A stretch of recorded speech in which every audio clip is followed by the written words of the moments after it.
안녕하세요. 여행 크리에이터 모험가입니다.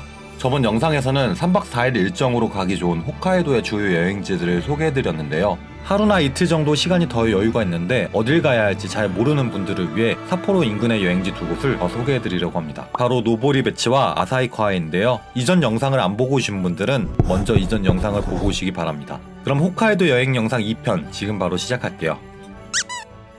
먼저 소개해드릴 지역은 아사히카와입니다. 아사히카와는 지도를 보면 알 수 있다시피 BA와 가까워서 BA 여행과 연계해서 많이 가는 곳입니다. 아사히카와는 홋카이도에서 두 번째로 큰 도시로 홋카이도 중부에 위치해 있어 아바시리, 시레토코 샤리와 같은 동쪽에 있는 도시를 여행하기 전에 들르기에도 좋은 곳이에요. 겨울에 아사히카와로 여행을 가는 이유는 대부분 아사히야마 동물원을 보기 위해서일 거예요. 한국에도 동물원이 많은데 홋카이도까지 가서 동물원을 간다고? 이렇게 생각하시는 분도 많을 텐데 아사히야마 동물원은 일반적인 동물원과는 조금 달라요. 1980년대 일본의 대형 놀이동산과 테마파크가 늘어나면서 아사히야마 동물원은 갈수록 인기를 잃게 됩니다. 결국 폐점 위기에 놓인 동물원은 직원들의 일자리와 동물들을 지키기 위해 해결 방법을 모색한 끝에 새로운 방식으로 동물원을 운영하게 되는데요. 기존의 동물원이 단순히 우리 속의 동물들을 보여주는 방식이었다면 지금은 우리를 더 크게 짓고 다양한 각도에서 관찰할 수 있게 설계하여 동물들의 자연스러운 행태와 습성을 관찰할 수 있도록 했어요. 예를 들어 전통적인 동물원은 북극곰을 이렇게 울타리 너머로만 볼 수 있지만 이곳에서는 물속에서 헤엄치는 모습을 볼 수도 있고 2층에서 북극곰이 노는 모습을 내려다볼 수도 있습니다. 하마도 마찬가지로 1층 수면에서 행동하는 모습과 지하 1층에서 수영하는 모습을 모두 관찰할 수 있고요. 가장 인기가 있는 펭귄관 역시 수면 밑에서 날아다니는 펭귄의 모습을 볼 수 있다고 했는데 한 마리도 없습니다. 뭐야, 다 어디 간 거야? 어디 갔나 했더니 다 여기 모여 있었네요. 오늘은 수영하기에 좋은 날은 아닌가 봐요. 그래도 펭귄워크는 볼 수 있었습니다. 펭귄워크는 귀여운 펭귄들과 함께 산책을 할 수 있는 이 동물원에서 가장 인기 있는 프로그램입니다. 펭귄워크는 오전 11시와 오후 2시 30분 하루 2번 볼 수 있는데요. 오전보다는 오후가 더 여유롭게 볼 수 있으니 참고하세요. 오전 11시 45분에는 물개관에서 물개 먹이주기 공연도 관람할 수 있었어요. 구경하다 보니까 너구리도 있더라고요. 너구리는 사실 있는지 모르고 갔는데 너무 귀여웠습니다. 한 마리가 눈밭에 빠져 허우적대는 걸 다른 한 마리가 내려가서 구출해주는 감동적인 장면도 볼 수 있었어요.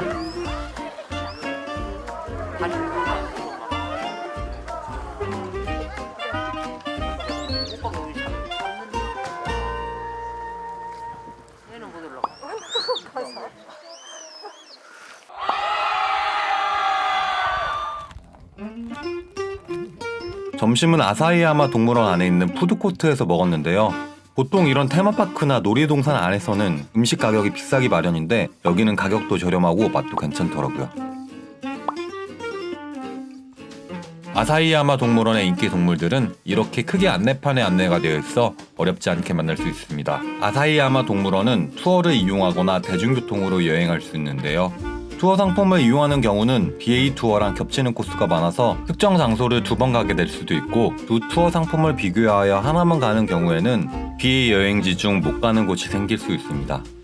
대중교통을 여행하는 경우에는 아사히카와역까지 JR 열차로 이동 후 41번 또는 47번 버스를 타면 되는데요. 해당 버스는 6번 승차홈에서 탈 수 있습니다. 버스를 타기 위해서는 티켓을 미리 구매해야 합니다. 티켓은 버스정보센터 안에 티켓 판매 기계를 이용해 구매할 수 있습니다. 승차 요금은 성인 500엔, 어린이 250엔입니다.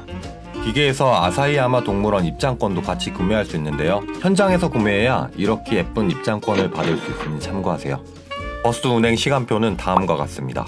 아사히야마 동물원은 농계 기준 오전 10시부터 오후 3시 반까지 운영하기 때문에 9시 40분에 출발하는 버스를 타면 딱 맞춰 가실 수 있을 것 같아요. 저는 아사히야마 동물원은 대중교통을 이용하고 BA 후라노는 렌트를 해서 돌아보았는데요. 운전이 가능하다면 이 코스를 추천합니다. 동물원을 구경하고 다시 역으로 돌아오면 4시 반쯤 되는데요. 근처에서 이른 저녁을 먹고 렌트를 해서 청해호수, 링구르 테라스 야경을 보고 후라노에서 1박하면 일정이 딱 맞더라고요. 다음날은 오전에 백은장에서 온천하고 오후에 크리스마스 트리, 탁신관, 흰수영 폭포를 구경한 다음 아사히카와로 돌아와 렌트카를 반납했습니다. 렌트카는 역 바로 건너편에 있는 도요타 렌트카를 이용했는데요. 렌트카에 대한 자세한 정보는 이전 영상을 참고해주세요.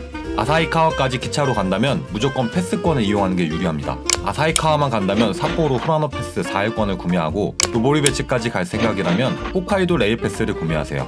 레일 패스 하나 있으면 공항에서 삿포로 가는 열차, 그리고 오타루 가는 열차 모두 따로 티켓 끊을 필요 없이 이거 하나로 다 탈 수 있어요. 하지만 레일 패스가 있더라도 지정석을 타려면 따로 발권을 해야 하는데요. 이 경우에도 추가 요금은 없습니다. 레일 패스는 온라인에서 구매한 후 실물 티켓으로 바꿔야 합니다. 티켓은 신치토세 공항 지하 1층 미도리 창구에서 교환할 수 있습니다. 다음으로 소개해드릴 지역은 노보리베츠입니다. 노보리베츠는 홋카이도의 대표 온천 여행지 중 하나입니다. 그래서 당일치기로 가기보다는 온천이 있는 숙소에서 1박하면서 온천을 충분히 즐겨보시는 것을 추천드려요. 이곳에는 여러 유명 온천 숙소들이 모여있는데 저는 그 중에서 만세이가쿠 호텔을 이용했어요. 이 숙소의 가장 장점은 노보리베츠역에서 도난버스를 타고 노보리베츠 온천 정거장에 내리면 숙소가 바로 앞에 있다는 거예요. 캐리어 끌고 여행할 때 이게 제일 중요하더라고요. 노보리베츠 온천 마을 가는 버스는 역 앞에서 바로 탈 수 있어요. 버스 요금은 350엔이고요. 운행 일정은 다음과 같습니다. 숙소를 고를 때 가장 중요한 건 바로 온천이죠. 노천탕이 있는지 꼭 확인하세요. 그리고 숙소를 고를 때 또 하나 확인해 보아야 할 게 있는데요. 바로 저녁 만찬입니다. 일본 류칸에서는 저녁에 고급 코스 요리인 가이세끼를 체험해 볼 수 있어요.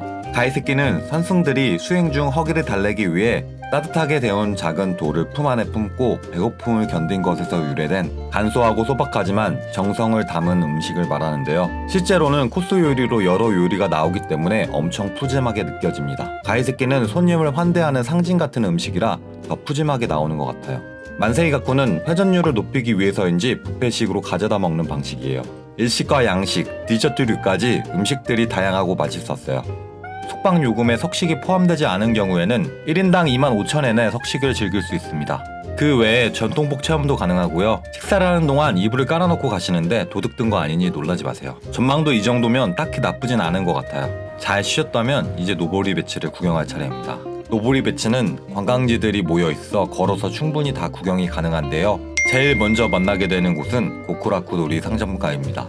이 거리 곳곳에서는 다양한 도깨비들을 만날 수 있는데요. 이 도깨비는 무병장수를 비는 도깨비입니다. 이렇게 도깨비 머리에 물을 부으면 건강해진다고 해요. 이 거리에서는 염라대왕도 만날 수 있는데요. 염라대왕은 하루 7회 악마로 변신해 방문객들을 환영해줍니다.